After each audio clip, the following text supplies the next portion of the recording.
Olá pessoal, tudo bem com vocês? Vamos para a nossa terceira aula do terceiro bimestre. Esta aula chama Dinâmicas Sociais, o Trabalho e o Mercado de Trabalho. O que nós vamos ter que abordar? Nós vamos falar bastante aí de três coisinhas.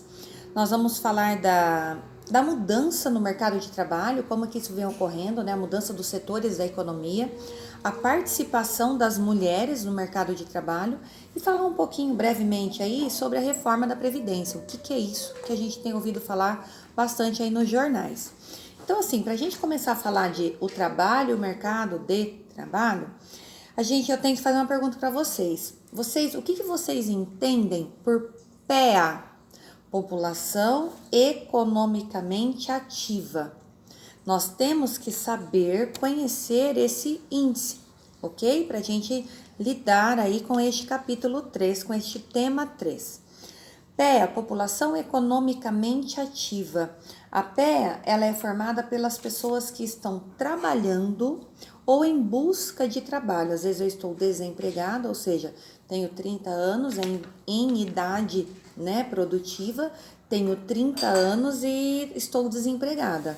Então eu faço parte da PEA, ok? Dentro ainda do mercado de trabalho, a gente tem que entender que o mercado de trabalho ele é dividido em três setores da economia. Isso é uma matéria de sexto ano, tá? Uma matéria lá do sexto ano, então vamos retomar. O que são os setores da economia? O setor primário, secundário e terciário.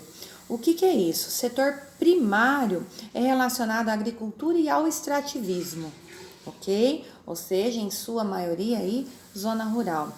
Saiu do setor primário, eu tenho que dar um próximo passo com essa matéria-prima, que é o setor secundário. Normalmente aí, o que compõe o setor secundário? A indústria e a construção civil. Depois, eu levei lá a minha laranja lá do setor primário, transformei lá na indústria, no setor secundário, transformei em bolo, em doce, em suco. O que eu faço? Ficou pronto lá na indústria. Próximo passo, setor terciário, que é o comércio e a prestação de serviço. O que a gente percebe que ao longo das décadas teve uma distribuição da PEA. Até 1960, mais ou menos, a PEA, quem trabalhava, concentrava-se em sua maioria lá no setor primário. Lá na roça, lá na extração de recursos minerais, né, agricultura e extrativismo. Com o passar das décadas, a PEA passou a se concentrar na indústria. A mecanização do campo, né? Colocou muitas pessoas, muitos lavradores desempregados e aí teve o tal do êxodo rural, né? Muitas pessoas saíram dos sítios, das propriedades rurais e foram morar nas grandes cidades para trabalhar nas indústrias, ok? Aí a PEA ficou mais concentrada no setor secundário por um tempo, porém a modernização chegou até as indústrias. E hoje a gente tem muita aí robotização nas indústrias, né? Muitos sistemas de automação e a indústria caminha quase que por si só. O que aconteceu com a PEA, por sua vez, a população que trabalha? Hoje ela está, em sua maioria, no setor terciário, que é o setor de comércio e prestação de serviço. É o setor hoje que mais emprega. É o setor hoje, se você parar para pensar, que curso que eu vou fazer lá na faculdade? Eu vou cursar Direito, setor terciário. Eu vou cursar Administração, setor terciário. Eu vou ser médico, setor terciário, prestação de serviços. Eu vou ser professor, setor terciário. Então, assim, a maior parte hoje das graduações, hoje 99% das graduações e 99% das chances de trabalho, elas se encontram no setor terciário, que é o comércio e a prestação de serviços, ok? Outra coisa, na apostila de vocês, na página 59, tem uma tabela que mostra aí a importância da mulher no mercado de trabalho e o quanto que a participação da mulher vem aumentando ao longo aí dos últimos anos. Na tabelinha, que é a atividade 2, a página 59, Tá por faixa etária, né? Por idade, de 10 a 15 anos, 16, 17, 18 a 24, 24 a 25, 60 anos ou mais, né? Aí vai por faixa. Independente se é de 1995, se é 2001, 2005, 2011, 2015, sempre aumentou. Não teve uma coluninha aí que a gente fala, caiu a participação das mulheres no mercado de trabalho na faixa etária tal, no ano tal. Sempre a participação das mulheres vem crescendo aí assim em larga escala, vamos dizer assim, né? E isso mostra também, tá tendo um novo perfil, inclusive nas famílias. Hoje é muito comum a gente ter mulheres que são aí, né, o carro-chefe da família, né? É muito comum hoje as mulheres ela têm a preocupação assim com o lar, né? Não, nem sempre é uma preocupação masculina. Hoje é muito comum os financiamentos de imóveis acontecerem em nome da mulher, que a mulher ela preza pelo lar, ela preza pela moradia, ela, né, em sua maioria pelas pesquisas aí do sistema de negativação de crédito, as mulheres elas são a que têm menos nomes negativados por falta de pagamento. Então assim, as mulheres vêm ganhando bastante espaço no mercado de trabalho. Só que aí tem uma pergunta, né? Tá, então as mulheres estão crescendo, tá atuando no mercado de trabalho, ok, tá bacana.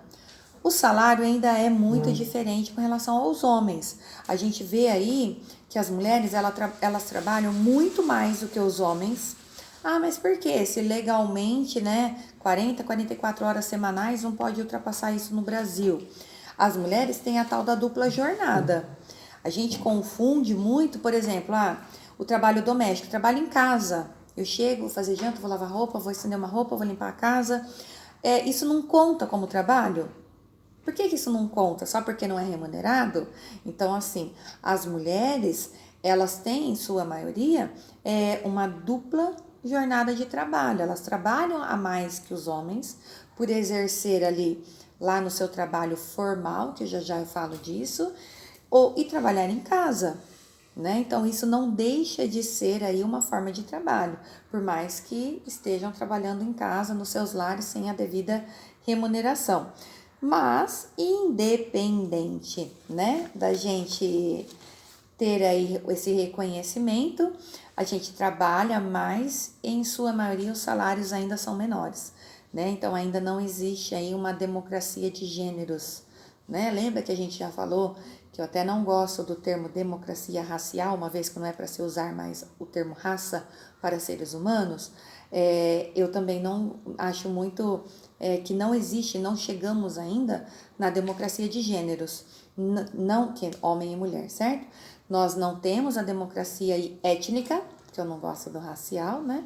Étnica, não temos, a gente vê ainda muito preconceito, né, em cima de etnias. E nós também vemos muito preconceitos com relação aí às mulheres no mercado de trabalho, ok? Outra coisa que a apostila vai abordar é sobre a reforma da Previdência, da Previdência Social. Aí assim, pesquisas mostram que a expectativa de vida do brasileiro aumentou. Expectativa de vida, vamos falar a grosso modo, é o quê? É o tempo médio. Quanto tempo que eu vou conseguir viver mais ou menos, né? A expectativa de vida do brasileiro em 2017, que foi a última pesquisa aqui realizada pelo IBGE, lembrando que o IBGE é o órgão aí, né, o máximo aí em pesquisas, dados oficiais do Brasil, chegou-se à conclusão que a expectativa de vida do brasileiro aumentou para 76 anos. Lembrando que também tem um gráfico na apostila de vocês, que o Distrito Federal, o Espírito Santo e o estado de Santa Catarina, Rio Grande do Sul, São Paulo, eles ultrapassam essa média, tá? Santa Catarina chega a 79 anos a expectativa de vida, ok? São Paulo, 78, Distrito Espírito Santo, 78 também, então a expectativa de vida é melhor, ok? Só que aí a média geral do Brasil, 76 anos. Pessoal, assim, o que é a reforma da Previdência? A reforma da Previdência é nada mais que aumentar o tempo de aposentadoria, aumentar a contribuição. Hoje, peguem para vocês verem quem trabalha normalmente quem estuda no noturno, normalmente trabalha. Se for registrado, vai lá no seu Olerite, tem lá INSS, um desconto de 11%, tem a tabelinha, ok? Vai lá, verifique quanto que é o seu desconto.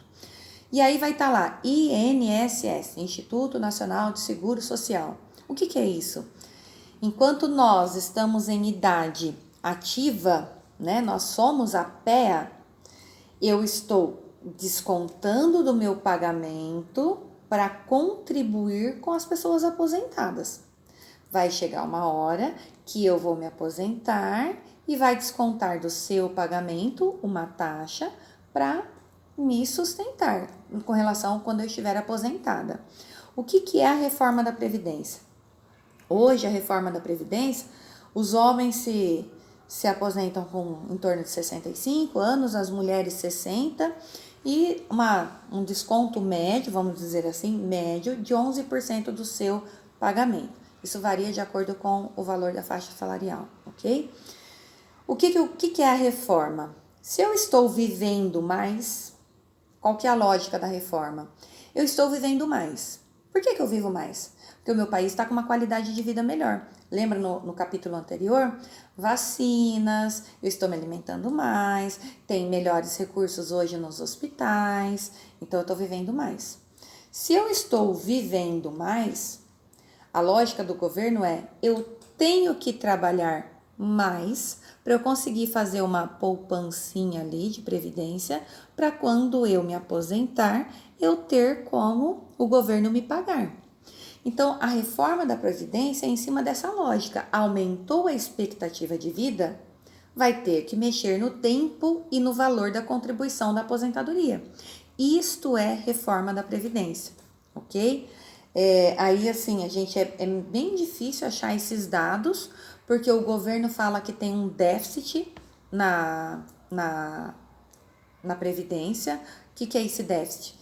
Ele arrecada X de nós, de quem está trabalhando, da PEA, e ele tem que pagar para os aposentados XX mais. Então, ele está ficando com negativo. Muitos especialistas dizem que não. Então, assim, é muito difícil a gente encontrar esses dados aí de forma correta, ok? Mas, assim, é meio que uma lógica. Se eu estou vivendo mais, eu vou ficar mais tempo usando a aposentadoria do governo. Se eu estou vivendo mais, com uma qualidade de vida melhor, eu preciso contribuir mais, me aposentar um pouquinho mais para frente. Esta é a lógica da Previdência, ok? Outra coisa aí que a gente precisa falar aí desse capítulo é o que vocês entendem, por exemplo, de mercado formal, mercado informal. Quais são os prós, quais são os contras disso? O mercado formal é aquele que você tem a carteira assinada, a carteira de trabalho assinada. O seu patrão, vamos dizer assim, o seu empregador, ele recolhe para você o INSS, ou seja, ele está garantindo a sua aposentadoria lá na frente. Ele recolhe o seu fundo de garantia, se um dia você precisar financiar um imóvel, se você for demitido, você recebe essa graninha e depois você vai contribuindo aí para o seu seguro-desemprego. Se você quebrar um pé, fizer uma cirurgia, as pessoas usam, né, o termo afastado pelo INSS. O INSS vai continuar te pagando. Se você teve um filho, a mulher que tem um filho, ela continua recebendo o salário dela, quem paga não é o empregador, é o INSS. Isso é uma bela de uma vantagem de ter o seu emprego formal, certo? É meio que uma garantia aí de um futuro, de incertezas. Fiquei grávida, tive um filho, não consigo trabalhar agora, mas o seu salário é mantido. Opa, fiquei doente, tive que fazer uma cirurgia, o seu salário é mantido.